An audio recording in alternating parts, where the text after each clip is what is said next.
en plus de la canne à sucre et de l'or, on va découvrir chez les Mayas le cacao, parce que les Mayas consommaient déjà un chocolat chaud fait avec du cacao, mais sans lait, sans produits laitiers, seulement avec du piment. Alors, c'était du chocolat amer, très épicé.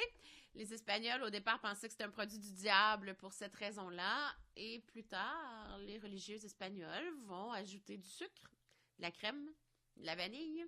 Et le chocolat va devenir très populaire en Europe, au point où on va lui réserver une période précise pour le consommer dans la journée, le matin. Et on peut dire que le chocolat chaud, à partir des 16e, 17e siècles, va devenir un peu ce qui a donné naissance au petit déjeuner dans les cours européennes. Parce qu'avant ça, on se levait trop tard, on déjeunait, dîner, c'était plus un brunch. Alors ça, c'est un autre produit très important. Dans les Antilles, on va découvrir aussi la teinture indigo. Alors en France, la noblesse disait qu'elle avait le sang bleu, parce que comme elle ne travaillait pas la terre et qu'elle avait la peau blanche, on voyait le bleu des veines. Alors ce bleu indigo va être une couleur très intéressante pour eux, donc ils vont essayer d'aller chercher ça au maximum. On va aussi découvrir la pomme de terre, qui va devenir importante pour les Irlandais, les Écossais plus tard, donc qui vient entre autres du Pérou.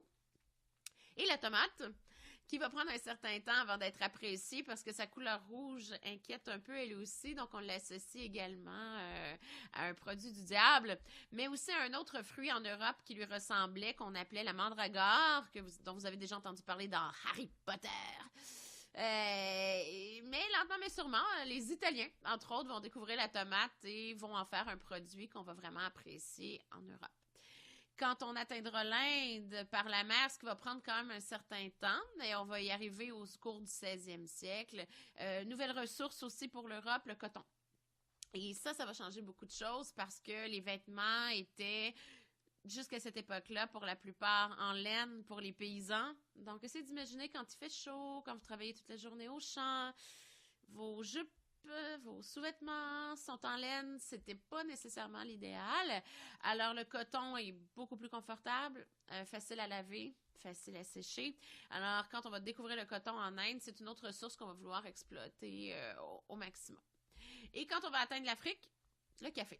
Alors, le café aussi qu'on va vouloir exploiter le plus possible et on va essayer de l'implanter dans différentes régions, mais ça reste quand même l'Afrique qui va être le berceau le plus important de la culture du café.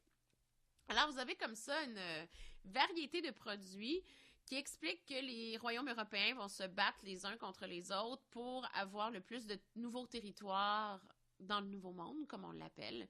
Et on va créer comme ça ce qu'on appelle des empires coloniaux. Alors, quand on parle d'un empire, c'est que vous partez de votre territoire d'origine et vous allez sortir de ce territoire-là pour aller conquérir des nouvelles zones géographiques. Alors, on va penser à l'empire du Portugal. Donc, le Portugal qui va aller chercher vraiment le nord et la côte, surtout est de l'Amérique du Sud. Va aller chercher aussi plusieurs territoires en Afrique, comme le royaume du Ghana, plus particulièrement.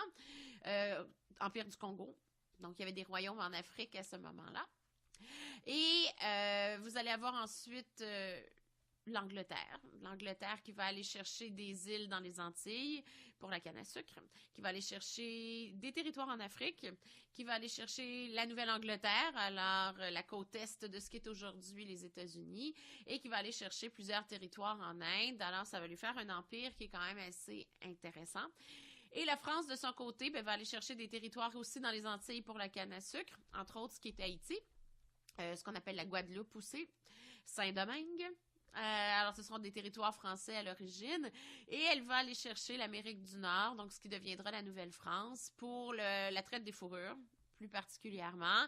Et lentement, mais sûrement aussi le travail du cuir, donc les tanneries, qui sont les industries là, qui permettaient de prendre la peau des animaux et de pouvoir en faire le cuir, qui est quand même un produit assez important aussi, à partir des 16e, 17e, 18e siècle.